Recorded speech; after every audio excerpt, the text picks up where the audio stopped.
Overrated Disney films with my friends Darin Lundberg and Rachel Wagner on this episode of the Movies Past and Present podcast.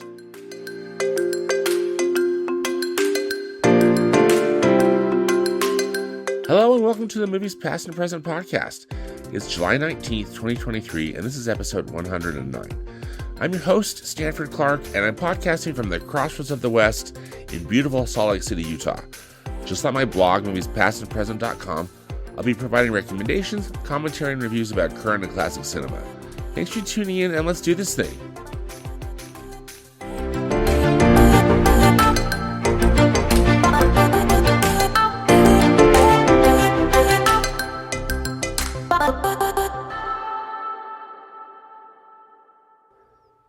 As part of my Disney100 podcast series, I've been having some fun conversations with friends about favorite and maybe not so favorite Disney movies. This episode falls into the maybe not so favorite category. And then I'm joined by film critic and podcaster extraordinaire Rachel Wagner of Rachel's Reviews, along with film aficionado and podcaster Darin Lundberg of NostalgiaCast, to discuss films from the Walt Disney Studios that we all think are maybe just a bit overrated or just rated or valued too highly. So here's my latest conversation with Rachel and Darin. I'm here with my good friends, Rachel Wagner of Rachel's Reviews and Darin Lundberg of NostalgiaCast. Hi, friends. How are you? Hey, how you doing? I'm good. Better now. I know. I just likewise. How have you both been? How's your summer going? Hot. Oh my goodness! Can you believe the temps? Yeah, it's intense. It It's was been like great. I've had a really fun summer, and excited for. I think August should be another fun month. So yeah. Well, excellent. I just hope everybody's staying cool. At least according to my car today, it was 104. I don't know what the meteorologist people are saying, but hot day here in Utah. So a few months back, we did an overrated Disney episode. So we've decided to tackle underrated. This one. Don't do that. Don't do that to us. We did an underrated Disney episode a few months ago. Now we're going to tackle an overrated Disney episode. So these are just our opinions, and your results may vary, and that's okay. But I'm excited to talk with you two about. We've each picked 3 films that we feel are overrated from the Walt Disney Studios, and it could be, an animated film, a live action film, or one of the film from one of the studios that Disney owns. So we're just going to go in. Start with Rachel. Rachel, what is your first selection of an overrated Disney film? Well, like so many things, an experience with a film often comes down to expectations. And I think that part of my feeling about this film did come down to the fact that I had very high expectations. I had really enjoyed The Force Awakens, and then I had read the novel for Rogue One, Catalyst it was called, and I really enjoyed that. And that did such a good job of building up Jen's character, and so I felt like I really kind of knew her, and all the marketing had been really solid. And so when I went to see Rogue One, I was very disappointed. I felt like it was very messy, and particularly when it came to the character development. And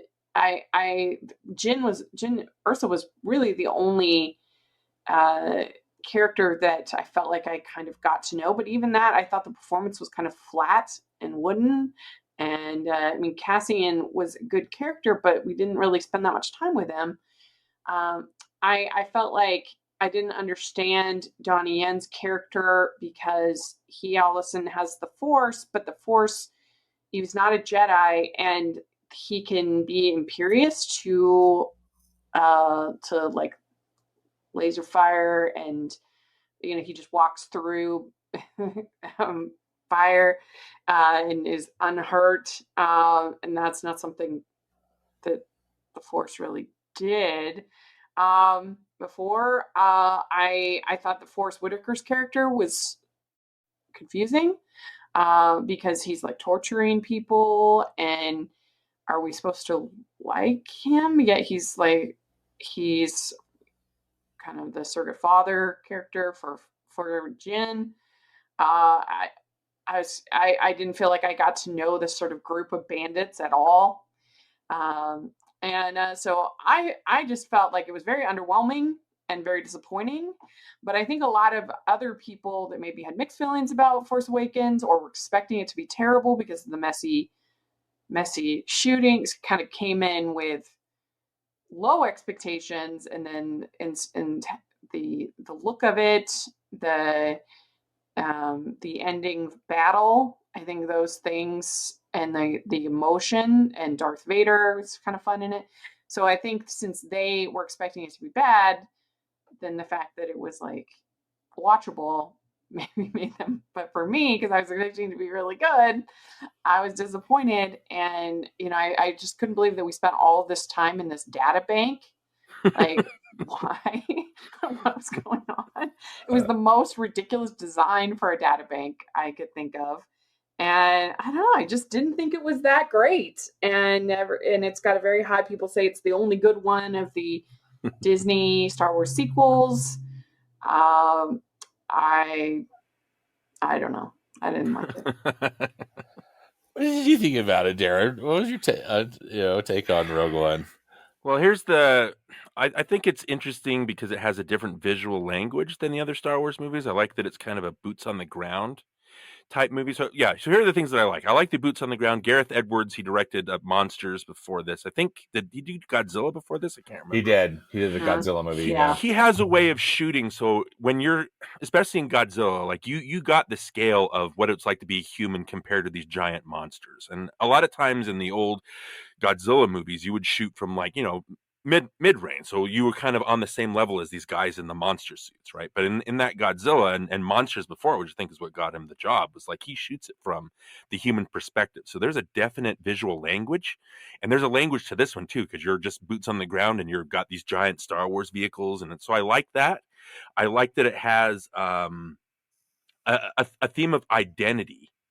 Like, who is it? The guy that keeps saying he's the pilot. I'm the pilot, right? And it's Jin that's trying to escape her life as the daughter of the Mads Mikkelsen character who designed the Death Star. So there, and Andor Cassian, he's trying to be the rebel. So all these characters are fighting with identity, and I like that. But then halfway through, it switches themes. So all of a sudden, it's about hope. Like as soon as Jin sees the message of her dad, it becomes, now it's about hope. Now she's like determined, and now she's instilling hope in everybody. So I understand what you mean from a messy perspective, because for me in the theater, I was like, well, I like this identity theme, but then all of a sudden it loses it and becomes something else. I thought that was kind of strange, and it took me a while to get back. But, I'm not a fan of if I'm going to watch Star Wars, not everything has to be Skywalker, involved, right? I don't need that. Yeah. And so I like that it was different, and I hate the parts. I hate the parts where they have the cameos from those nothings who are in the bar in the first Star Wars. They have C-3PO and R2-D2 that show up just so you can point and say, hey, there's C-3PO and R2-D2. I think the Darth Vader thing works because if you've got the theme of hope, everybody's like hopeful. And then when Darth Vader's attacking in that hallway, they still have hope because they're still fighting, right? They're trying to fight to get away and trying for a cause. So I like that. But I'm just not a fan of the biggest problem with the Disney Star Wars is that they're not trying to tell new stories. It's always so wrapped up in the past, stuff that you've seen before. I don't need to know how Han Solo got the Millennium Falcon, or how it lost that gap in between, or for crying out loud, how he got his last name. That's so stupid. You know what I mean? Yeah. So I don't need, and like I was watching Solo going, I don't need this. Who is this for? This is not for me. And I checked out after Solo. And Rogue One at least interests me because it's at least partially different. It's got like the ground level stuff, but then at the end when they do the kind of the Death Star or whatever homage, then it has the different visual language of the original Star Wars with the World War II kind of footage. So it was kind of a good mix of that. So at least on aesthetic level, I like Rogue One from that perspective. Does that make sense? Mm-hmm. Yeah. What do you think, Stanford? I have mixed feelings about this film too. number one, I mean, I know that there were some serious production problems, right? And it sounds like a lot of it was turned over to Tony Gilroy, Yeah. right, Yeah. for reshoots and whatnot. But I just remember the first trailer, which I thought was cool, and then I don't know what footage made it into the final Almost nothing. film. Yeah, it has a lot of that footage of Jin in front of the like TIE fighter. I remember that specific, but that's not in that there. was kind of thrilling, and none of that made it. It's like, okay, but you know, I mean, not that I mean, I know that happens, you know, that happens, but that was a kind of a little, I guess, just For a trailer weird. that was exclusively footage that didn't show up in the movie. It was strange. Right. Yeah.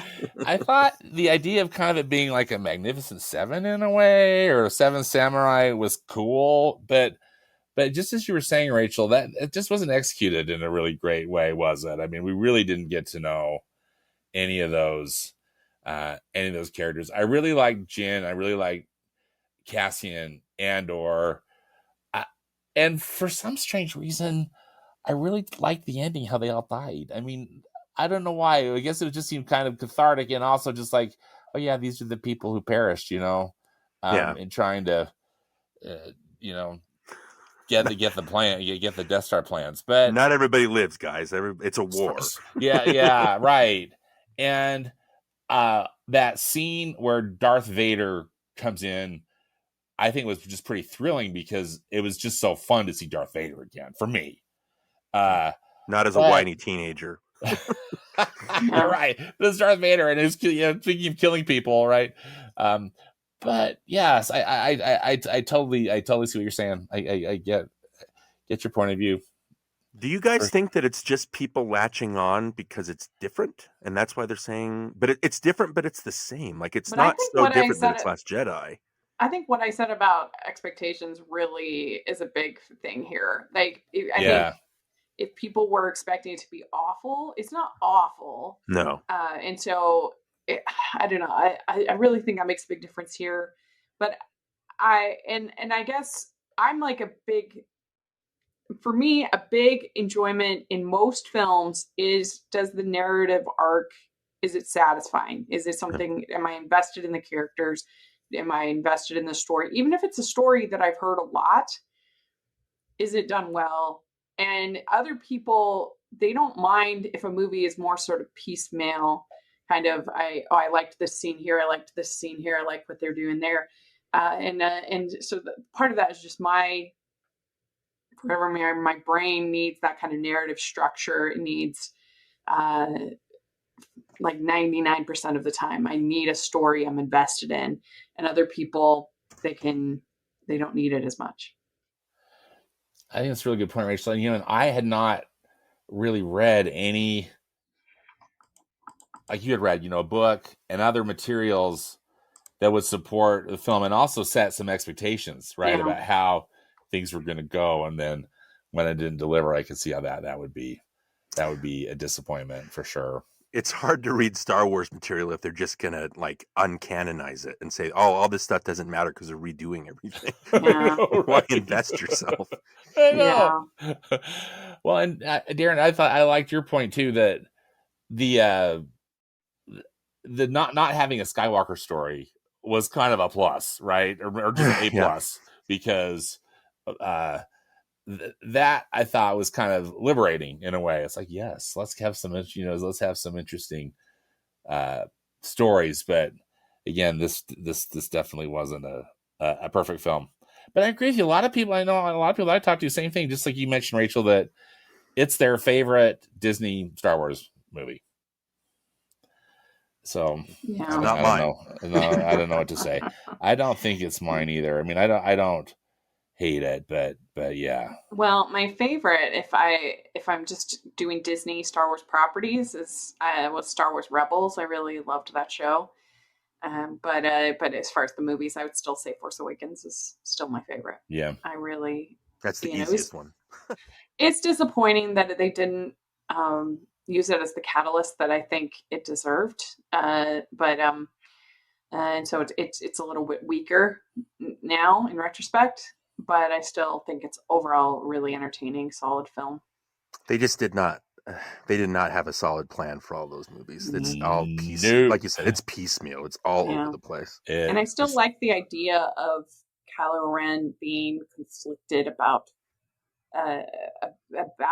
joining the dark side, like, because he really battles with it, and in all the Star Wars that we'd ever seen up until then, it was very like cut and dry. You were either on the dark side or you were on the good side, and I liked how you saw that battle, I think, within him, and I just wish that they had done something better with it all. It's too bad. Agreed. Yeah, agreed. All right. Well, thank you, Rachel. Okay, Darin, what's your first pick of an overrated Disney pick? Well, I told my wife that I was doing this one, and she's like, "Oh no, people are gonna hate you for picking this one." And the thing with Frozen is it's fine. Like a couple of things bothered me. Is number one, it's not when I'm trying to figure out the best way to say this without sounding like offensive, because a lot of people took it as an LGBTQ parable, right? Which is great. Mhm. Like, there's nothing wrong with that. Like, Let It Go can absolutely be read that way, right? But I don't think that's the only reading of it. I think there's you could be ostracized for a bunch of different things. So just making it about that, I don't like it when movies are limited, because that only makes it for a certain group of people. I think you can watch Frozen and it can be about, you could be like a Star Wars nerd. You could be like, DC Comics nerd, anything like that. And you could or you could, anything really. You could be Jewish. You could be a different kind of religion. You could be, it could apply to anything. I don't really like the idea of just making it one thing and making that the parable, because it could be more than that. I don't know if that makes sense. So that was one thing. So it just got talked about a little too much. And again, it's fine. Like, that's great that you have that. I just think that movies shouldn't be limited in their scope like that. It shouldn't just be one thing. And the other thing too, I think I mentioned this when we talked before, I'm not a fan at all of the look how clever we are at being clever way of writing. Because the song, what is the one? See, I don't even know the song. It's like the one that she sings with the guy that turns out to be the bad guy. Love is an open door. Yeah. Right. Like how they we finish each other's sandwiches and all this stuff, and all the jokes about, oh, you just married somebody you first met. And it's like, I get it. Right. I mean, you don't have to make that your whole person.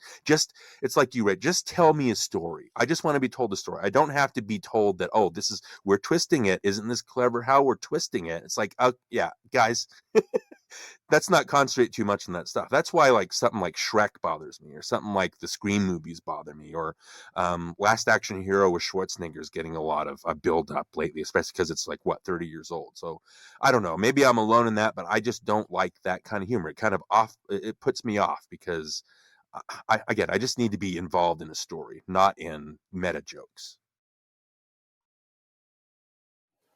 So I take it. So original Frozen, then, right? Yeah. That's the.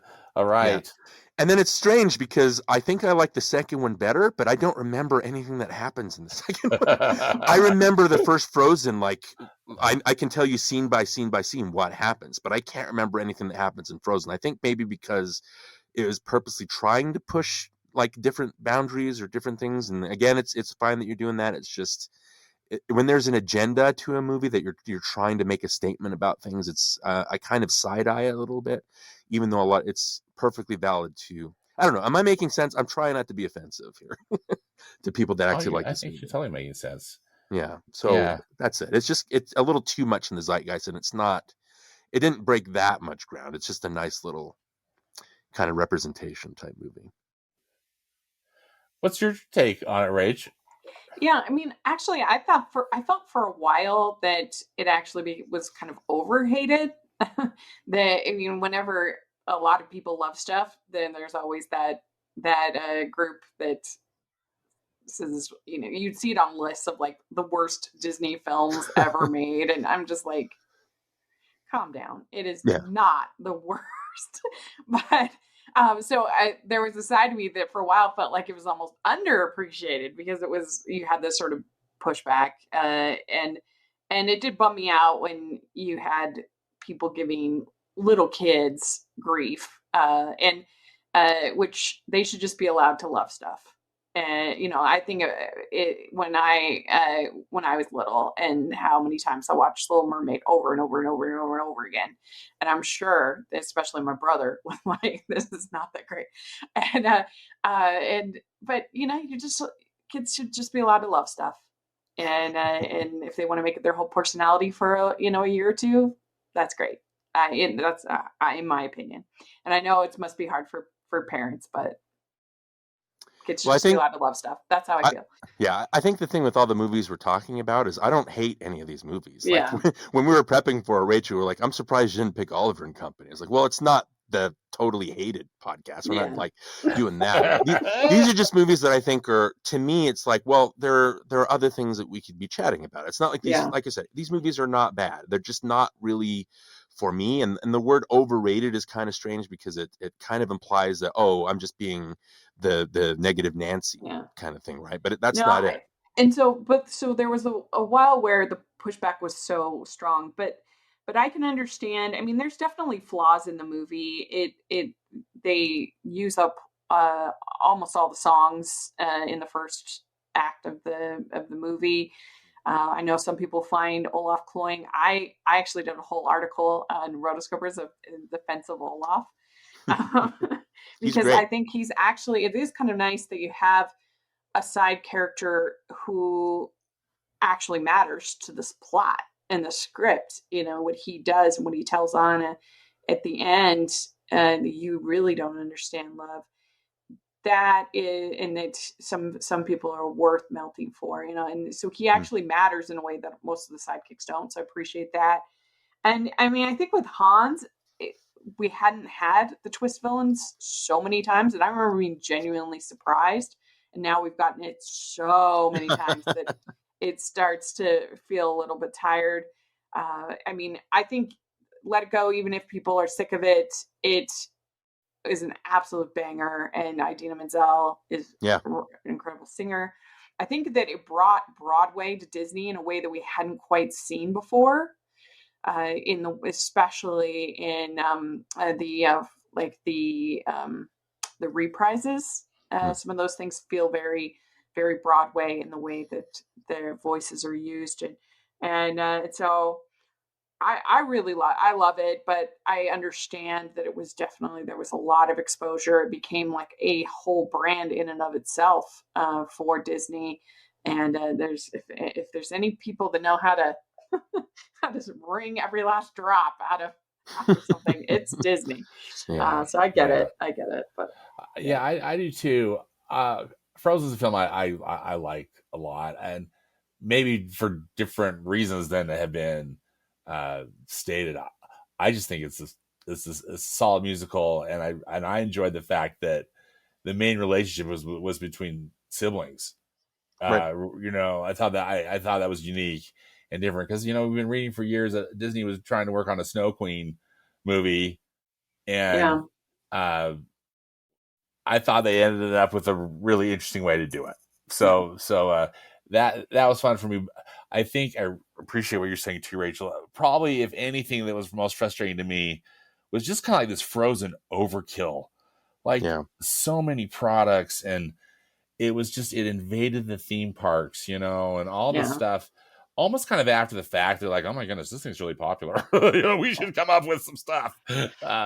And boy, did they ever! I remember walking into Walgreens at one point, like 6 months after the movie, and they had just like the most ridiculous products there at the door. Like a Frozen, electric blanket, or just some different things. You're just like, what? Like, who's licensing this kind of stuff? But I think this is the Frozen phenomenon. Isn't it interesting? It's like you're talking about, Rachel, though.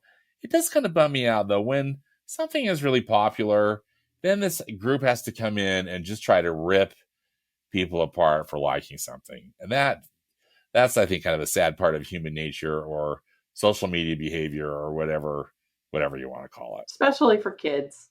Kids should just be allowed to love things. Well, again, as an anthem, it's important. Of all the problems that I talked about, that's one that bothered me the least, because I like that people have somebody they can look at, like can look at Elsa and say, that's me in a Disney cartoon, right? There's Mm-hmm. nothing wrong with that, and that's great. That's the least of my problems with it. Again, it's the look how clever we are about being clever kind of stuff. But you're That's right. fair. It's like they because it was an anthem. Disney was like, oh, we can milk this for all it's worth, and it just became too much in the zeitgeist where it was like, whoa, like it's not, you know, like you said before, it's like, calm down. It's like, it's not the greatest thing. It's not the worst thing, but it's not the greatest thing ever. It's, again, it's very valid, and it's worth its weight in the representation that it had. All right. Well, my first pick for the most overrated Disney movie, and I'm probably gonna get a lot of hate for this, so sorry. Stanford chose violence. It's Lilo and Stitch. Mm-hmm. There's some stuff that I really like about this film. I think that the animated, the watercolor backgrounds Mm-hmm. used in film are just beautiful, you know, and I think the character designs are interesting. I really like the Ohana theme. I think the relationship between the sisters is very, I mean, speaking of sisters, right, or siblings in a Disney film, is very interesting and kind of heartbreaking. But I love the Hawaiian roller coaster ride. I think the Elvis Presley music is a kick. It's for me, it's the aliens and Stitch's behavior, and then Disney's marketing of it all. So I don't know if you remember back in 2002 when this film came out, but Disney was marketing Stitch as a character as like this, you know, I mean, Stitch is this smart ass, right? Just this really naughty creature. You weren't a big fan of the teaching the castle.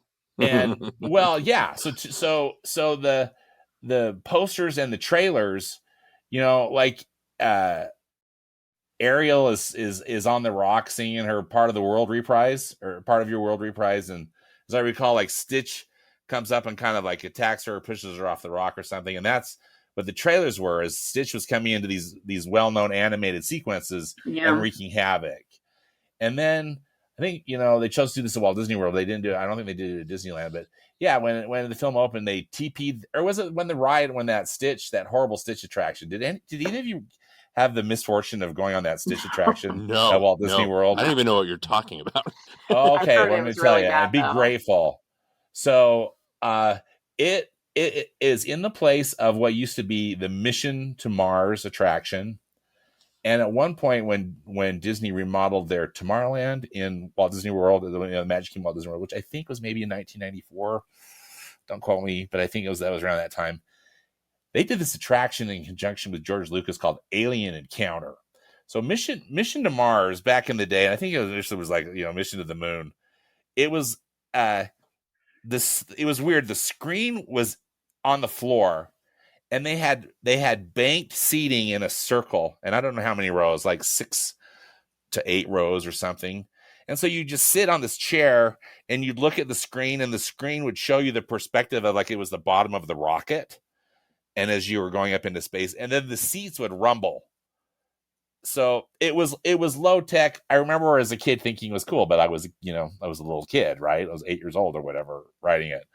Then Alien Encounter came around, and what they did was, it was the same sort of format, but in the center, rather than a screen on the floor, they had an animatronic that would come up at a certain point in the show, and it was this horrifying creature, almost like Alien from, you know, really the Ridley Scott Alien movies. They weren't using that IP, but that was kind of the idea, that you're on the spaceship, and then this alien gets loose. So the lights go out, and you're in this. So you're sitting in the chair, and you know this in this circle, and they had this technology. So you know, in roller coasters, some of, like, for example, California Screamin' or the Incredicoaster at California Adventure, how you pull down that bar. It's kind of that U-shaped bar that you pull over your shoulders. You know what? I'm probably not explaining that very well. No. It was something similar to that, but it had speakers in right by your ears with that thing that you pulled down. So you're trapped in your seat, and then you got this thing, and it had all this kind of 3D aural sound effects. So you couldn't see anything because the room was pitch black, but you'd feel like the alien in your ear, like, you know, kind of breathing down your neck. and making all these noises. So it was so scary that they removed it and replaced it with Stitch. So you'd have this quote unquote Stitch encounter. So Stitch is the alien rather than, the scary, the terrifying alien. It's just like, me, Stitch in his with all of his legs and in that little spaceship that he uses, or that outfit that he uses when he escapes from, prison and out in space at the beginning of the film. And then you get Stitch burping in your ear, and then they would put like hot dog smells or something. I mean, it was so stupid, and I hated it so much. I think I went on it twice. I just thought never again. And thankfully, at some point, they've closed it, and now the building just sits vacant. Who knows if they'll ever put something in. But obviously, so anyway, a very popular ride. And you're nice to listen to me blabber on, but it all adds up to me hating Lilo and Stitch. I really don't like that film. And after a recent rewatch, I think the most recent time I watched it was with when we did our our canon re-review. Yeah, it was painful for me. Rachel, was he just yelping and groaning the whole time you were watching it, or what was happening? This is a movie that I didn't really care for when I saw it in the theaters. It was just so downbeat to me. I mean, everything is just, I feel like they go too far when they destroy the house, and it's just like, boy, these people can't catch a break. And it just feels depressing to me. But I do like, it has grown on me a little bit since then. I do appreciate the fact that they make Lilo a really strange little girl. She's just odd. Like her taking pictures of people and her weird dolls. And I mean, I kind of like that they make her very strange. I definitely can relate to the relationship between Nani and Lilo because, I had much younger siblings. That I had to be kind of mini mom, and not as extreme, obviously, but yeah, and David is a hunk. I mean, so I like that, and I love Hawaii. I mean, and the music, Hawaii. The setting is so great. Yeah, and so it has enough heart that overall, I would say it's a good film, but I just feel like it goes too far when their house gets destroyed and. Just like, oh my gosh, this is just so downbeat. They're already orphans. I mean, come on. Yeah. These people catch a break. So that's my kind of problem with it. Well, I don't feel that Stanford has dived as deep into that as much as I want to hear about why you don't like it. Yeah, I've got more to talk about the film. I want to come back to that. But so my history of Lilo and Stitch is strange. And again, I hope that Nicole and Caroline of the Defining Disney podcast that we're mutual friends with, I hope they don't listen to this because I know because they love it. Isn't it their favorite? I think so. Yeah. So I've chatted with them about that before. But my first experience with it, I think it opened the same day as Minority Report. And you had I think you're right. This Barbie and Oppenheimer kind of feud. It reminds me of that because I remember for the first time Disney constant reports of Lilo and Stitch made this much more than Minority Report its first day. Lilo and Stitch made this much more in its second day than Minority Report. Look how we're beating Spielberg. And I'm like, what is this? Why is this being advertised? Yeah. And so when I watched the movie, I had a grudge against it because it's not that Minority Report's the greatest movie. I just thought that was a little off-putting. But the movie it's surprising because it's so downbeat. I think that it's interesting because Lilo is obviously something's wrong with her. She's suffering from PTSD. And so is Nani. They've been through some serious trauma, and it is manifesting throughout the movie, and you can see that, and it's uncomfortable because you're not used to that in a Disney movie. You're just used to kind of jump ahead a little bit. You're just used to evil stepsisters and evil stepmothers, right? Right. But I don't know. I like that aspect, but you're right. It does lean a little bit too heavy into it. There's literally a part where Stitch uses Lilo as a human shield so that the aliens can't shoot her, or he tries to drown her later. And so there's a lot of uncomfortable stuff. But so in a way, and again, when Nani sings Aloha Oi to Lilo, it's so sad because they're literally saying goodbye to each other. They know that they're going to be ripped apart. And it's for a Disney movie, it's so just spiky, I guess is the word that I would use. And so that's why it sticks out. Although I do agree, I think it's a little too much, even though that the Ohana is the heart of the movie. It does come back to that. And I do like the Hawaii backdrops. And so it's not a forgettable movie. I just think that I understand the pushback that I've heard so far. Yeah. Yeah. Thank you both I appreciate your comments on it. And I agree. Honestly, and for me too, the big things that drive me crazy are the aliens. Don't get me wrong. I think Kevin McDonald, who's the voice of Pleakley, I think he's funny. You know, I love Kids in the Hall, and I think he's just got such a great voice. But just from the get-go, when Stitch escapes, from prison and is just being Stitch, and all that whole stuff with aliens, and every time they show up, but here, and I know in a way they kind of, they're the comic relief in a way of the these very serious things that we've just been talking about. But to me, it just doesn't work. It's more like, oh, please, when is this movie gonna end? Because again, we've got this very depressing story, and then for me, this comic relief that just was just annoying. And sorry, I wish I could think of something more eloquent to say. Well, if it doesn't work, it doesn't work, right? But it didn't work for me. That's for sure. And even with some rewatches, it's just like, oh, if I have to watch Lilo and Stitch, I guess I can live through it. Yeah.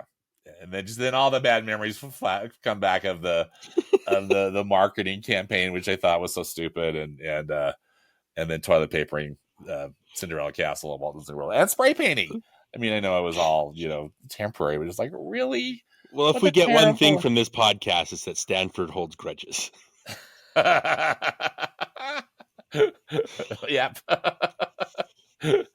Anything else we need to talk about Lilo and Stitch? Did we cover it? Okay. Anything else you'd like to say? I think we got it. Okay, so let's move on to our second choices. Rachel, what's your next overrated Disney movie? Right. This one I did not talk about in the group chat, so this a little bit. Oh, you're going to surprise us. Yeah. Oh, yeah. And this one, technically, critic-wise, isn't well-loved. It didn't have that good of a response from critics, but it's so well-loved by the fans and I just never understood it. I gotta say, Hocus Pocus is, I just think, so overrated. I think it's frustrating because, if I were to see it, I would just be like, it's fine. I don't hate it. It's like an average Halloween movie, I guess. But it is everywhere. If you go to Disneyland in the fall, there is just nothing but Hocus Pocus. You would think it was the greatest movie ever made. And I mean, they even have a whole fireworks show. It's just the Hocus Pocus fireworks show.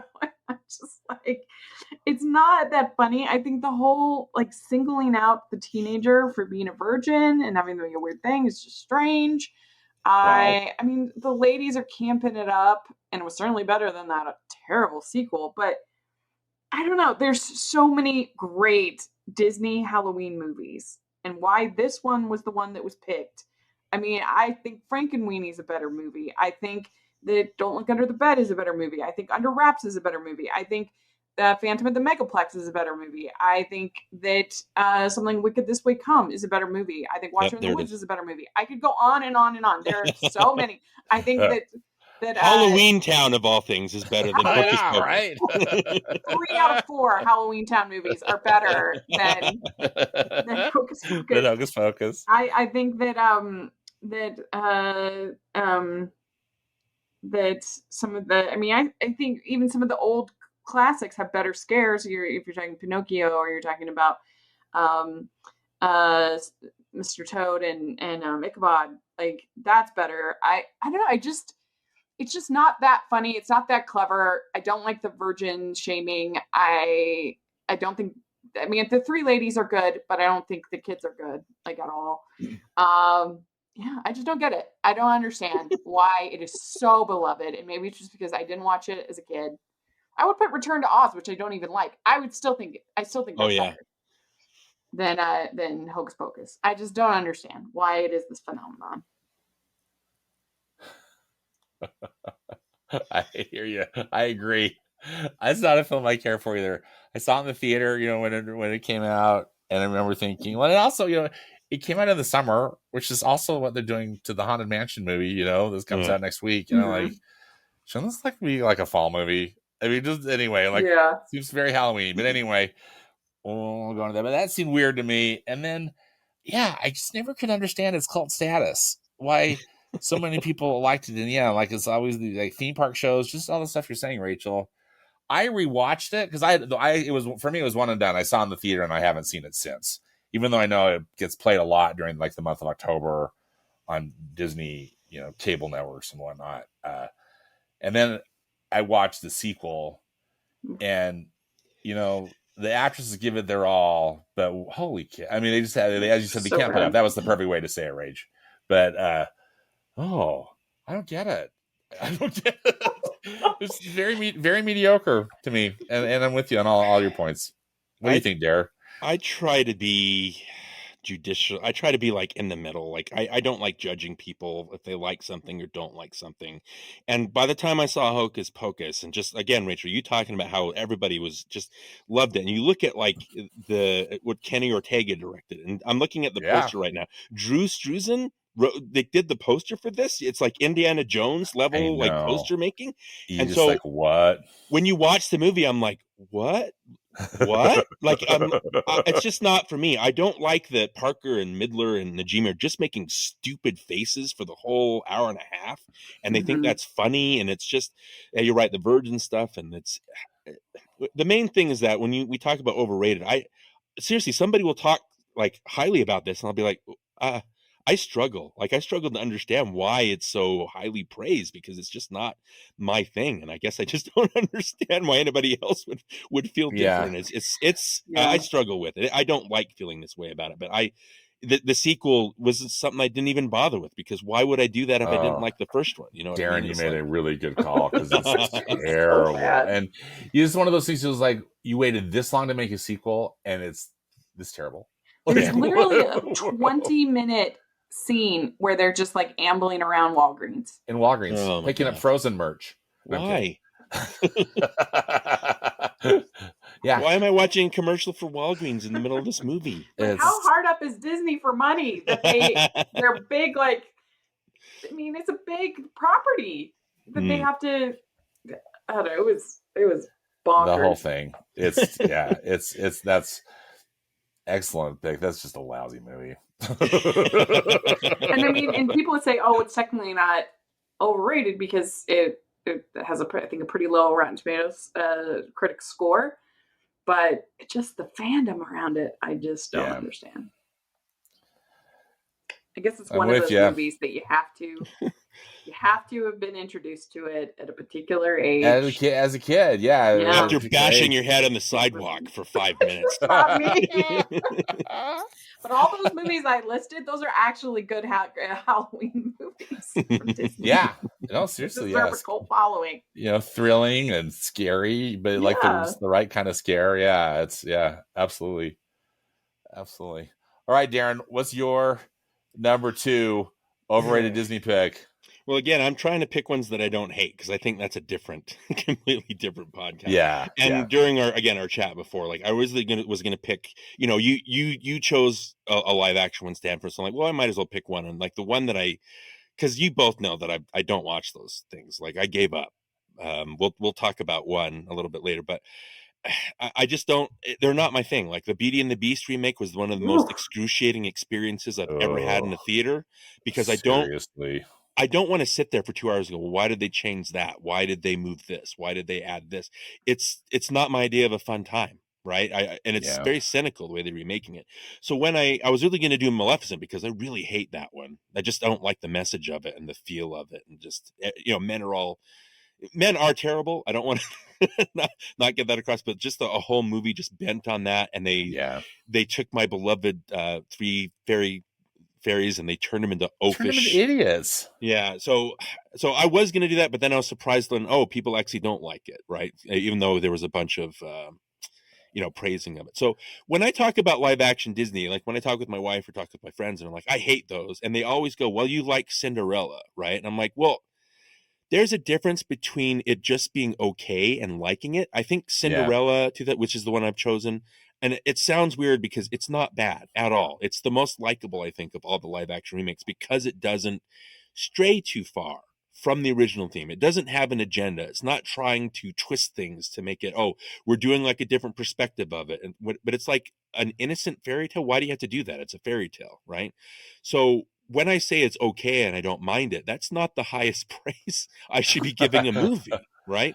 It's just not offensive. And I like that it, like I said, I like the have courage and be kind.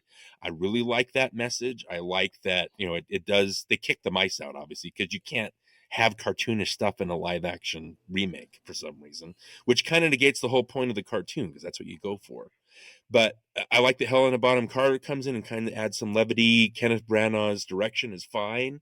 It's fine. Like, there's nothing wrong with the movie. I just think that this should not be the high point. A movie that's okay should not be the high point of their particular franchise. You know what I mean? So Yeah. I don't really have anything negative to say about it other than the fact that just because it's okay does not make it good. Well, I think one thing that helps that movie is that Cinderella is so ubiquitous that we're not like as tied to the particular Disney retelling of it as we might be with Alice in Wonderland or, some of these other stories or Pinocchio or something like that. I mean, there's been lots of versions of those, but we've had so many different versions of Cinderella. About seems like every 2 years we get a new version of Cinderella. And so I think that helps it quite a bit. I also appreciate that they weren't apologizing for the animated film in it, and they just kind of did their own thing. Whereas a lot of these live action remakes, it feels like they're apologizing for the flaws of the earlier films, and that makes me crazy. Oh, man, I hate that. I hate it. Yeah. Oh, yeah. Same. Darin, I really appreciate your rational analysis of this. Because I'm with you. I thought that the Cinderella was competently made. Yeah. And as Rachel said too, there's so many Cinderella stories out there that this just seemed to be like another one, that was nice, but like, why? Why are they doing it in the first place? I'm with you on Beauty and the Beast. That was torture. I've seen it once in the theater. I hope I never have to sit through it again. Yeah, I remember. Let's pick actors that don't sing. In our ranking, we were like, we would rather watch anything than have to rewatch. Yeah. I think it was Descendants 3 or something like that. We'd rather watch anything. Holy cow! Put Oliver and Company on. I'll watch that over the Beauty and the Beast. I really At least would. It's got that one Billy Joel song in it. It's like, yeah, exactly. I did a whole video on my channel of I think it was an hour nitpicking all the things I didn't like about the 2017 remake. But yeah, I mean, it's that's the thing with overrated is not necessarily bad. It's that it's overrated.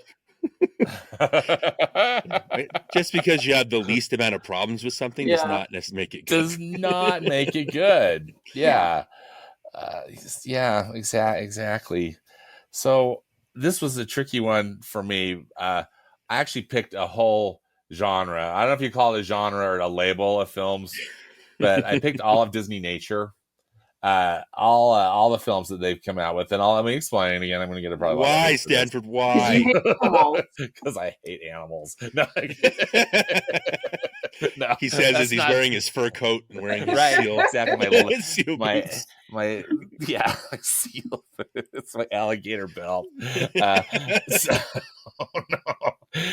So the problem I have with these Disney Nature films. So it should also explain. One of the many fun things that Rachel includes me in is an annual ranking of films from the Walt Disney Studios. Yeah. And it's fun for me because it helps, I can see all the films that were made. Because sometimes, you miss a film, right, or something. And this is where, you have to find it and watch it. But but sadly, Disney since I think in 2008 has been cranking out these nature documentaries under the Disney Nature label, and they work with a lot of really talented nature filmmakers. I mean, the cinematography is stunning, and really what I should do is just watch the films on mute or put some music on that I would enjoy, and then just watch the stunning cinematography, because what drives me crazy about them is the narrative that they put with it. So I think, in order to try to make them interesting, they create these stories, typically about a family or an individual, some kind of individual animal, and to make, to bring in some pathos or some interesting drama and, danger and different things. And I just want to like poke my eyes out. I think the one that probably killed me was the last one that they released was in 2022. It went straight to Disney Plus. It's called Polar Bear. So bad. That one was so bad. It was so horrible. The story that they're telling about, the mom and the little bear cubs and all the predators and all the stuff. And you're just like, I can't take it.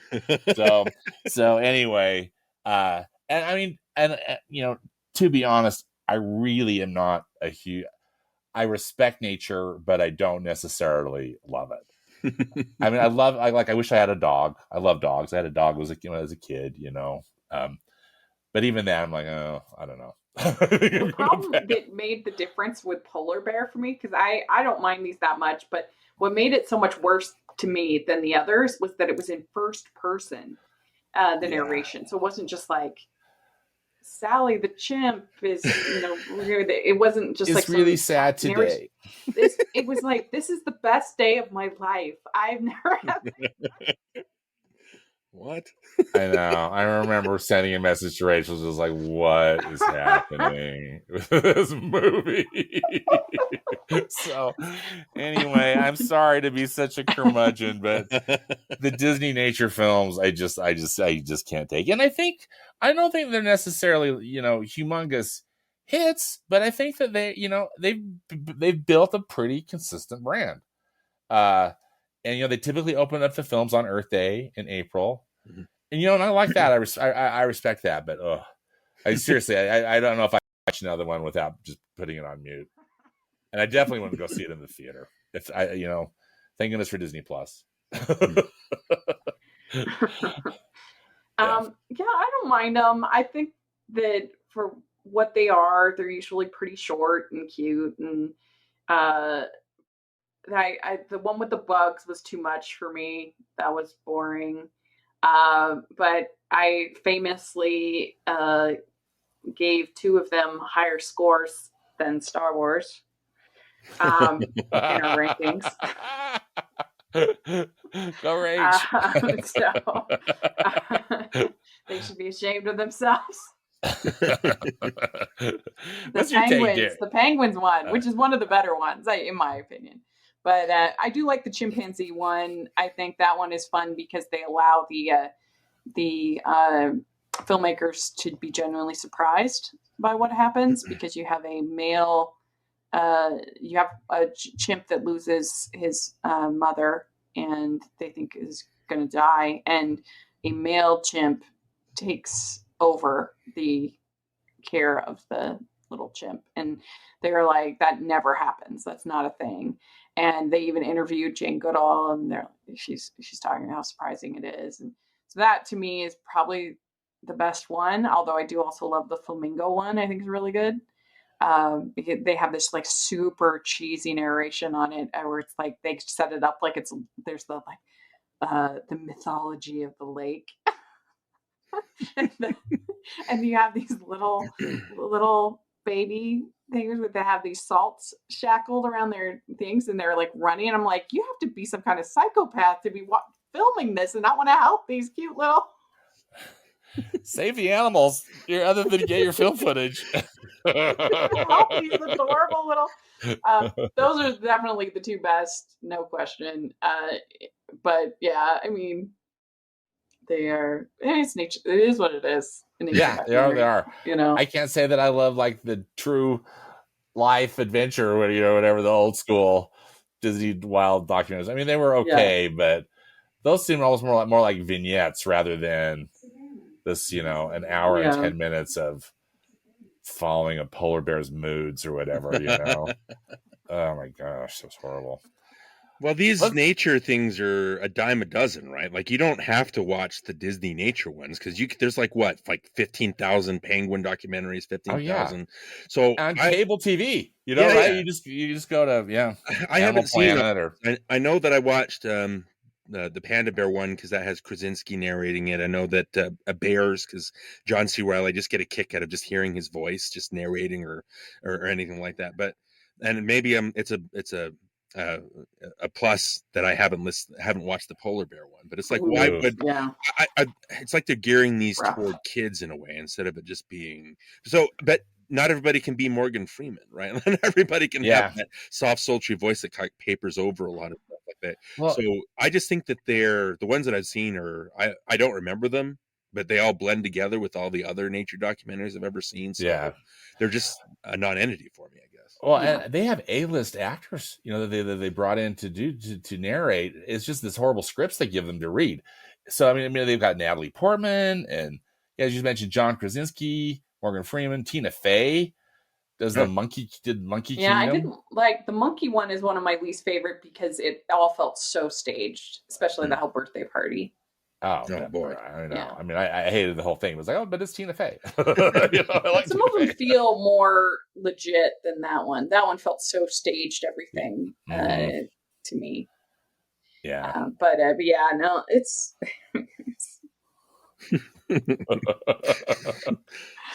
So we'll see. Thankfully there's not one this year. So, Rachel, when we do our ranking, that'll be one thing that I can be grateful for. I don't have to suffer through it. But it looks like there's one called Tiger that's coming in 2024. So something to... They're really inventive with their titles, I gotta say. They spend it all, coming up with a narrative about a family, an animal family, and all their feelings. So, Rachel... Our final round here. Yeah. What is your number 3 overrated Disney film? Well, I did have, because I decided to include Hocus Pocus, I do want to give an honorable mention to Spider-Man Far From Home, which I think is absolutely terrible. Like, I think it is just, the plot is, I hate it, and I think it's really bad. I think it's the worst Marvel movie, and I just think it's terrible. But if we're talking overrated, which means it's a movie that people love that I think is like, it's fine. I think that Wreck-It Ralph is the most overrated Disney film. I don't think it's necessarily terrible. I don't think it's bad. Like, I think Spider-Man Far From Home is legit terrible. I think Wreck-It Ralph is like average, and people think it is one of the best. I've seen it on many lists of the top 10 best Disney animated films, best animated films for people. And one of my biggest problems with the movie is that they set up a premise that they don't really deliver. So the first 20 minutes or so, you have this character who is the bad guy, wants to be seen as the good guy, he's getting tired of it. And they introduce you to all these different games in this therapy session, which is the best scene in the movie. And they take you to this way station in the power strip, and you get to see all these different characters, all these different worlds. But then they don't end up actually going to any of them. You spend a tiny bit of time in the like Halo type place, and you spend a tiny bit of time in Ralph's world. And then the whole rest of the movie is in Sugar Rush. And once they get to Sugar Rush, it is completely basic. You know exactly what is going to be happening. And it's done like fairly well with some good emotion. But it just is frustrating me because in both Wreck-It Ralph movies, they don't ever really explore the arcade, which is what was kind of promised. And so I just feel like the first sort of 20 minutes are the good part, the cream of the movie, and then it just becomes very average after that, in just sort of a bubblegum pink world that we've seen so many times similar worlds. We've seen a story, we've seen the liar reveal, we've seen the betrayal, we've seen the surprise villain. I mean, just all those elements are just totally average to me. And I just don't think it's that great. And if anything, I think the sequel, which people hate and despise, I think it actually has some interesting things to say about friendship and how our relationships have to grow. And I think it's genuinely a lot funnier throughout the whole course of the movie. And so I actually prefer it over the original, which almost nobody does except for me and Stanford. But I don't know. I just don't think it's that great, and people love it. Yeah, what's your take on Wreck-It Ralph, Darin? I like it. It's not my favorite. I'm not going to run around singing its praises or anything. I mean, I do get, like I said before, I get a real kick out of hearing John C. Reilly's voice coming out of a cartoon character. I think that helps paper over a lot of stuff. I like Sarah Silverman's take on Vanellope. I like hearing Jack McBrayer. I like hearing Jane Lynch. Alan Tudyk is good. So they're all good, but it's nothing. And yeah, I'm not a big fan of video game adaptations, live action adaptations, but I like that it does have all these little Easter eggs, things like that. I like the idea of, it's I'm not good and that's okay, that kind of thing. I like all those themes. It's got a lot of good laughs. I really like the it doesn't get talked about enough. The score by Henry Jackman, how in Wreck-It and the Fix-It Felix world, it sounds very 16-bit kind of thing. And then when they go to the Halo world, then it has that music score that matches that stuff. And then when they go to Sugar Rush, it has like the Japanese flavored. So the music matches whatever world they're in. I like that. There's a lot of variety there. But at the end of the day, that's really all I have to say about it. I don't know if that makes any sense. So it's not something that totally makes sense. Yeah, I can dive into. And then the second one, I don't hate it. I just think that it took me a while to jive with what the message was, because it was just a lot of running around and just kind of being lackadaisical about stuff. And then I was like, well, that's what it's like to be on the internet. You're wasting a lot of your time. And so you're trying to find your identity kind of. So I like that. I like that the sequel took a more adult approach to the more kiddified approach of the first one. And I know it gets a lot of pushback, but I like all the princess stuff. Again, when they use the music scores from all their movies when they're saving Ralph at the end of the second one, I think that's very clever. But as a total, I don't really have a lot to say about these movies. That's all. Yeah, I think the Lego movie does what Wreck-It Ralph kind of promised, but much more effectively. Like, you spend time in the pirate world, you spend time in the Star Wars world, you spend time in the, all those different worlds, and you're kind of bumping around all over the place, and you meeting all these different characters instead of just in one way station. Well, what's great about the Lego movie too, it does, like you're saying, it does the things that this movie's just content to be what it is, instead of like breaking the boundaries or coloring outside the lines. In the Lego movie, I like that you watch it as, oh, this is just a Lego version of all this stuff, but then you slowly clock that, wait, what's going on? How come they're on a string? How come they're making like weird gun sounds? Then it eventually dawns on you that, oh, this is a kid playing with stuff. And then at the end, when it turns out that the message is about, oh, you need to have imagination. It's not just about like limiting yourself with toys, right? That's, again, coloring outside the lines. That's what makes the Lego movie a great movie. Versus this, it's just content to be what it is, and that it doesn't really do anything adventurous. More surprising, funnier, and I just think a better movie in general. Yeah, I agree with Rachel, as we've discussed in previous previous podcast about this, that way too much time is Sugar Rush, and it doesn't deliver on what it's what that really solid intro kind of promises, or is kind of sets the stage for. And I'm with you. I like the sequel so much better. I think it's so much more interesting. The theme is more interesting, and I just think it really lampoons the internet in such a great way. And I really think Disney that itself. You and I are like the only humans that. I know. I think so too, Rachel. Like, really funny.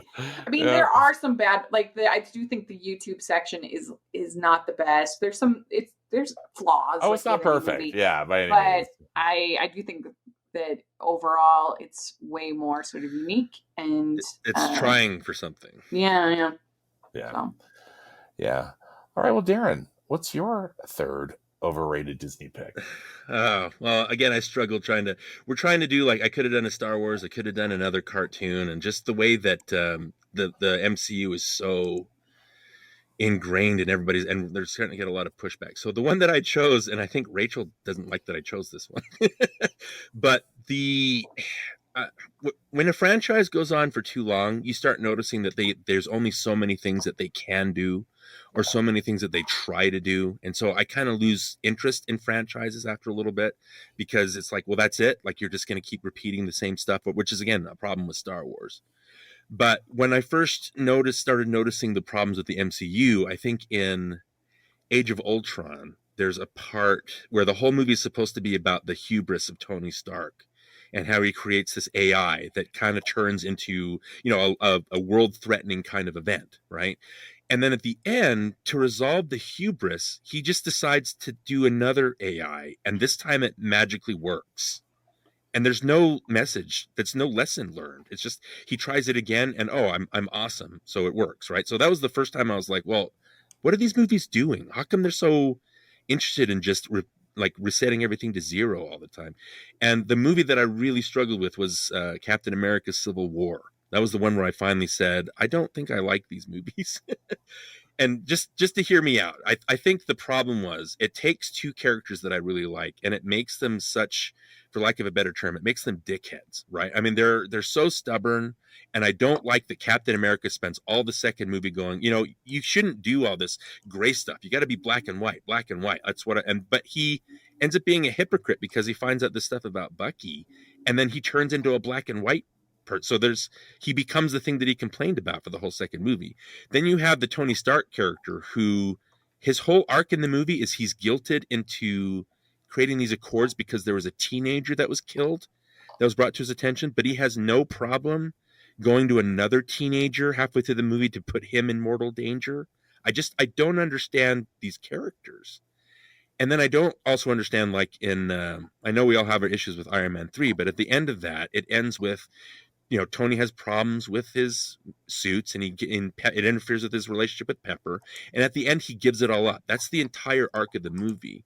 And there's literally a conversation in Civil War that he has with Steve, where he says, "Oh, I couldn't give them all up after all, and so we broke up." And to me, it's like, well, you just completely retconned an entire movie out of existence. Why did I sit through a 2-hour movie to see this arc just so you can erase it? And it's just, I don't know. I just didn't buy, and the airport fight that everybody loves so much. It's the equivalent of a slap fight that you have with your brother or sister, where there's no stakes. Like, at the end, like, Rhodey gets hurt, but he's walking at the end. There's just, I just don't understand why they have to leave you.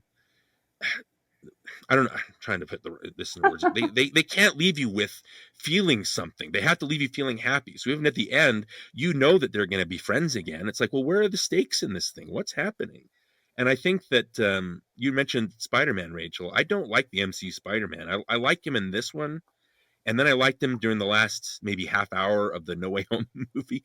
But I don't like that version of Peter Parker. But in Civil War, he's probably the most perfect version of Peter Parker, because he's just so innocent, and he wants to help, and he goes out there and he gives Tony the responsibility speech. And I love Black Panther. I think he's a rootable character. He's the one that actually learns something. I don't know. There's so many it's the dramatics of the MCU that I really have a problem with, and I've always had a problem with since Civil War. I started laser focusing on all the problems after this movie. Anyway, feel free to tell me that I'm wrong. I don't know. It's just, well, the thing that I would say, at least about the characters, is that I think that their arcs actually do make a lot of sense, because you have just had Tony Stark through his foolish choices, you've had him create Ultron and be experiencing all this trauma, this PTSD from what they've been doing in Iron Man 3. And so for him to be in a spot where he wants oversight, where he wants to give power to these government entities, to me it makes sense. And then with Captain America, he's literally just had S.H.I.E.L.D. betray him with the Robert Redford character, And so he's, of course, going to be reticent to sign these accords and give his agency Oh yeah. over to these governing bodies. And so, and their conflict, and particularly the conflict over Bucky and his and what happens with Tony's parents. And that to me gave it like a weight and a heart to their conflict that I think really works well within the film. I mean, I think that it's fair about the stakes with the airport scene. I still think it's pretty fun, but I get it that there's not. I mean, nobody dies in Marvel or superhero movies unless you're Uncle Ben the or the Waynes. Nobody stays dead in superhero movies. So I guess I was able to suspend kind of disbelief in that. And I think that these two people that were once allies and they've had these bit by bit sort of transformations into really different people, and then to see how they're friends, which side they kind of ally on, I think was good. I can tell you the worst part about the movie though is without a doubt Sharon Carter. We did not need her. We did not need that relationship. Get rid of her. It was terrible. Yeah, it went nowhere, right? Yeah, get rid of Sharon Carter. But I do enjoy it. I think it's a good movie, and I particularly like the character arcs of Tony and Cap. Yeah, I'm not here to fight you on. You know what I mean? It's like That's just a different perspective. Yeah, I'm just not interested. Like everybody's going to have a different perspective on it. And you're right. It's like this was just the movie where it really turned me and got my radar going, and so they've had great movies since. I'm not saying they haven't. It's just when they rely too much on because the problem with the MCU is more like they raise interesting questions that they're just not interested in dramatizing or dealing with. They bring this up and think, like in Black Widow, they introduce this whole thing of this trafficking thing and torture and brainwashing, and then it ends with, and then they have the scene at the family dinner, and it's there's a lot of pain happening in between those relationships, but then at the end it just turns into a gunfight. Like they're not interested in resolving. They're made for 12-year-olds, but they don't have to act like 12-year-olds wrote it. I don't know if that makes any sense. So the Bucky character, it's strange because there's a part where he goes, "I don't know if I'm worth this, Steve," and I'm like, "No, you're not. I have no idea who you are. Like, why is this whole thing being fought over you that I have no? Just because Captain America says that I'm supposed to like you, that doesn't necessarily mean that I need to like you. It's just, I don't know. It's just the dramatization stuff, and there's just no follow through, and it's not." Like I said, there's no stakes in that airport fight. That's just the MCU in a nutshell for me. This kind of epitomizes that. I appreciate both of your excellent points. The one of the hard things for me about the Civil War movie is that it seems like it goes on probably much longer than it actually does. That battle up in that cave between Cap and Iron Man and Bucky. That it's just so horrible to see these friends just taking each other out, and I guess that was the point, but it sure wasn't pleasant. And not that it necessarily needs to be, but yeah, you bring up really good points. I remember liking the film, but personally I like the Winter Soldier better, I guess, if I was comparing Captain America movies, but again, that's just me, and I guess another topic for another day. I like the Captain Americas in descending order. I think that's maybe a controversial. Oh no, the first one's my favorite, and then the second one, and then this one. It's just I all three of them just they set up. They have such great setups, and the last act is they just drop the ball and they're just interested in punching each other. So yeah, interesting, great points. Well, my final pick is the 2019 remake of The Lion King. And this movie made $1 bazillion. And I was completely baffled. There's no hope for any of us. I remember we saw it together, and I just remember looking at you like, what is this? What is this? I have to interject here, and you keep saying that you guys have seen movies together. We have to do that. Yeah, for Yes. sure. I'm Yeah. so upset. Yes, Like, yes, why do you guys yes. have all the fun? I'm just sitting here watching movies on my TV. What's happening? Okay, we're gonna be busy calendaring some stuff here, Darin. Okay. So this film, and I probably preached to the choir. I'm very anxious to get your opinions on it. The two things that really bug me, I guess three things. Number one, that it was made in the first place. I mean, cash grab. I mean, just like just remake itis, and it's that they decided to really do. I mean, to stick so closely to the script of the original, that so close that it almost felt like a shot-for-shot remake. And I just think, why? And I think, and then finally, here, the CGI strips out all the artistry, I think, and the joy and emotion and the heartbreak of the original film. Simba, Mufasa's dead, and Simba looks, I mean, it's just this blank-faced animal, And then, or I can't wait to be king or whatever. I just can't wait to be king. None of the color or none of the kind of the whimsy and fun. It's just like, okay, well, this looks like a real animal doing, whatever's happening here. And so it's basically, emotionless animals with Beyonce. And I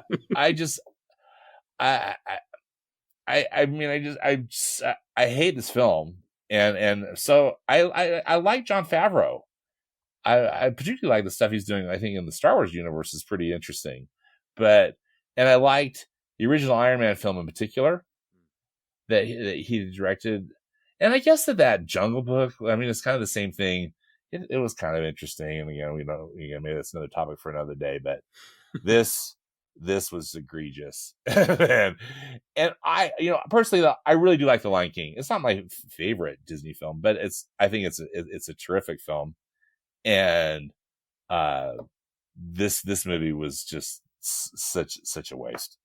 Anyway, enough of me whining. What do you both think of it? Oh, it's terrible. It's the most like soulless, heartless. It adds nothing new except for realism. And what does that add? Nothing. Nothing. Beyonce. Yeah, and they literally somehow it's longer, and yet they've managed to take out important pivotal scenes. And yeah, it was just a bad idea. It was a stupid idea. I don't know why people. And I realized in preparing for the summer box office thing that we did, my friends, that $1 billion overseas. That it did well in the States, but it was really overseas. I think that this recent Little Mermaid was a million times better. Oh, it was infinitely better. Yeah, I had flaws with Aladdin, but it was definitely better than this. At least those movies try to do something unique, and this is just, it's garbage. It's terrible. What do you think, Dar? Well, I'm going to be honest. I haven't seen past the first 5 minutes. I swore these movies off after I think it was Lady and the Tramp. I was like, I'm not watching these anymore. The thing is, I think the first the thing with the difference between me and you guys is you're being professional critics. You have to see these things. I don't.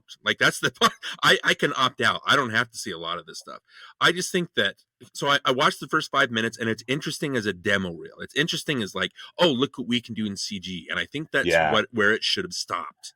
Mm-hmm. Because after that, again, it might be worse than Beauty and the Beast. It's why I can't subject myself to it, because if they're going to do a shot-for-shot remake, but like you said, with lifeless faces, because their devotion to, we've got to make this as realistic as possible, and by that I mean the animals can't emote. If you're going through the most traumatic experience of your life, you've got to have something more expressive than just a blank look on your face for the whole movie, right? And then the Nazi imagery of be prepared is so strong. I'm not saying that I agree with the Nazi, I'm just saying that it's so strong because of what they're saying Scar is up to, right? And when they were doing that scene, they were like, oh, we can't do this because the hyenas are not dumb in real life.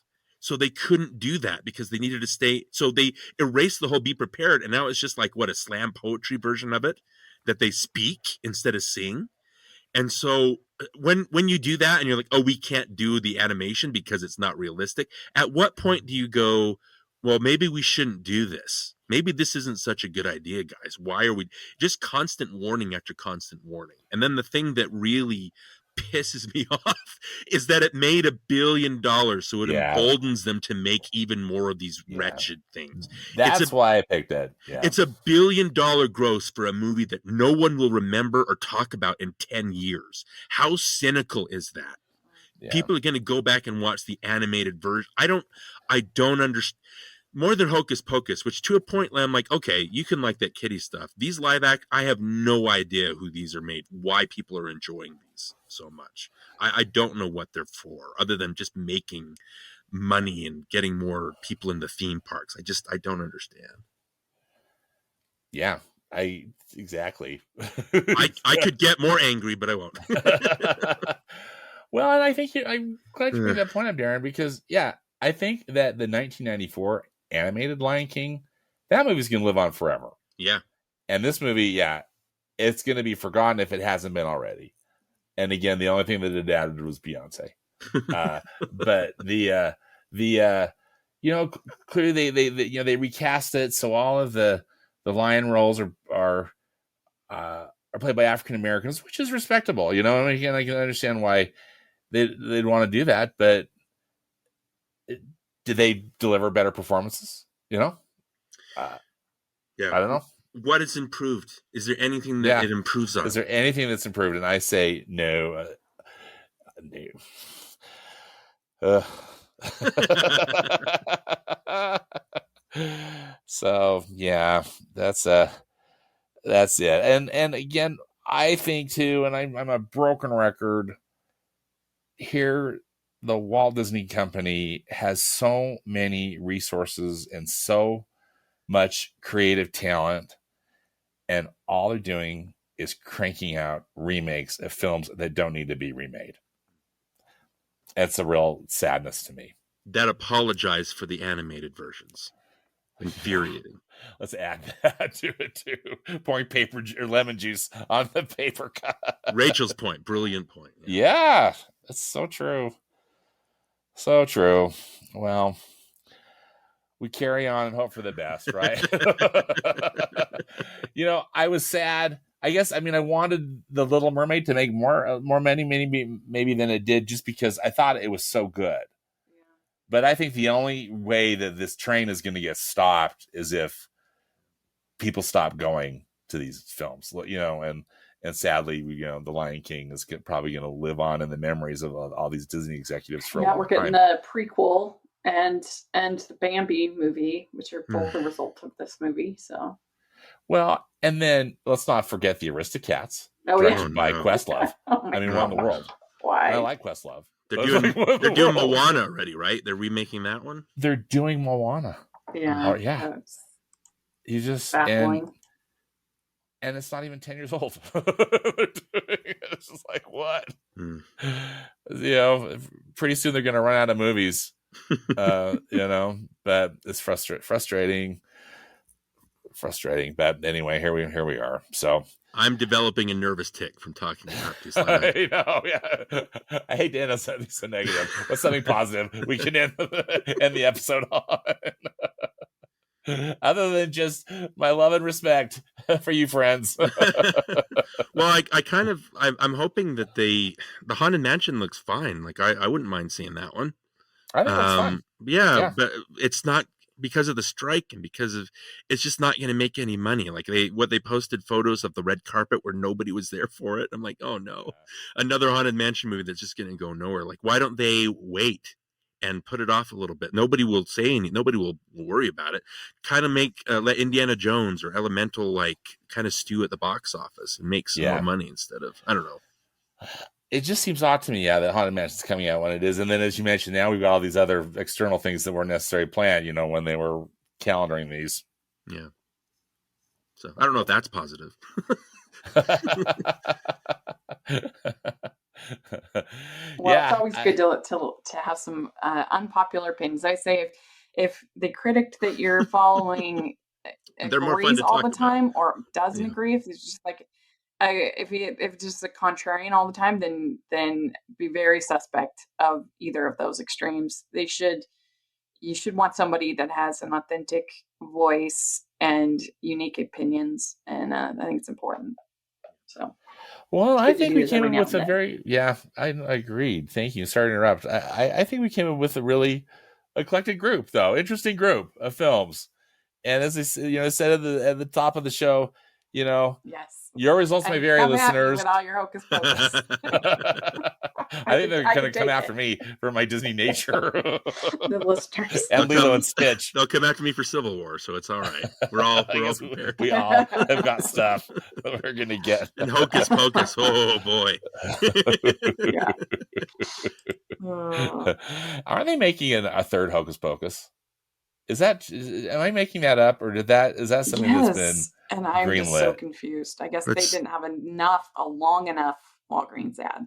More time for Walgreens. Positive energy, Stanford. Positive energy. Let's They need try. more. They're going to CVS. Yeah, yes. Pharmacy's open until 10. Exactly. At Target. Oh, well, this has been a total blast. It is always a pleasure to talk with you both, and I can't wait until we can get together again. Rachel, where can people find you online? You can find me at Rachel's Reviews all over the place, and you can find me at Hallmarkies Podcast. And Darin, how about you? When you're not busy looking up all Rachel's stuff, you can find me at Twitter at DW Lundberg. Again, NostalgiaCast got a fun 90 season that we're wrapping up right now. So yeah, we're having a lot of fun. Come join the conversation. Yeah, Darin, what are some of the latest, or what's the next film you're talking about? You guys do such fun stuff. I just finished editing our Shakespeare in Love episode, which I've talked about with Rachel. That one drops tomorrow. We've got You've Got Mail coming up after that, and then we've only got one more. Just a bit of a spoiler. We got The Matrix, and then we're closing it out with our season finale when we're gonna take a little break and a little breather. But yeah, so let's see. With The Rocketeer, you just had Marianne Peluso on. For one of your rankings, we did that with her, The Rocketeer. So yeah, just a lot of fun 90s. Good fellas we did before that. So yeah, just check out our feed and just a bunch of fun stuff. So fun. And Rachel, any particular highlights you'd like to cover about upcoming episodes? We've got a bunch of Christmas in July coverage coming up. Actually, I'm not sure when are you gonna air this? Next week. Okay. Yeah, we've got some Christmas in July coverage coming up. We've got the start of When Calls the Heart. So that's going to be fun. We're starting a new ranking series because we're not going to be able to do the interviews for a little while with the writers and actors striking. So we're doing some ranking episodes. So it's going to be fun over there. But then also for Rachel's Reviews, we're going to have the director Cal Brunker on, giving his Disney top rankings. So that's going to be super fun. He's the director of the new Paw Patrol movie. And we've become kind of friends over the years on social media. So I'm excited about that. Got some really good episodes of Female Film Critics panel coming up. We had interviewed Laura Gifford, who has been doing with her husband, Robin, is in Massachusetts, has been doing a cable movie show called Reeling Reviews since 1991. Every 2 weeks, they've almost never missed, which is really amazing. So that was super fun to talk to her. And there's a lot of good stuff coming up over on my stuff. So check it out. Any more And Just Like That rants coming up? Oh yeah, that's going to be happening as well. Rachel, like all these episodes that you mentioned are so fun. You're so fun to listen to. I tell you that all the time. So yeah, please, I'm here stooping for your show.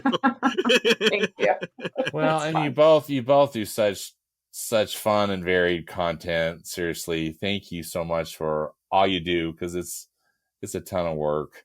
And anyway, I think you provide a lot of content and a lot of enjoyment for a lot of people. So thank you to you both. Thank you. And thanks for being on this podcast. Speaking of. Another great podcast. Yeah.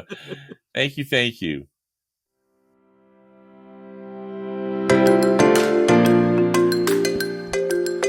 Well, that does it for this episode of the Movies Past and Present podcast. Again, links and more information about the movies discussed in today's podcast can be found in the podcast notes on my blog at moviespastandpresent.com. Subscribe to the podcast where you listen to your podcasts and follow me on Threads. I'm at Stanford Clark. As always, I hope you will enjoy some good movies this week, whether they be from the past or the present. Thanks again for listening, and until next time, be safe out there and dedicate yourself to the truth.